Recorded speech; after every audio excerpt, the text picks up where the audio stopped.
A severe winter storm is heading for the U.S. West Coast, and dangerous flooding could hit multiple states. A powerful Pacific storm system is moving toward California, Oregon, and Washington, carrying heavy rain, strong winds, and mountain snow. In California, saturated ground increases the risk of mudslides, especially in areas affected by recent wildfires. Coastal regions may face dangerous surf and localized flooding as the storm intensifies.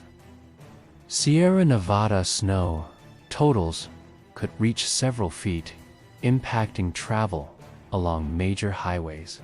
Emergency officials urge residents to avoid low-lying areas, secure outdoor items, and prepare for power outages.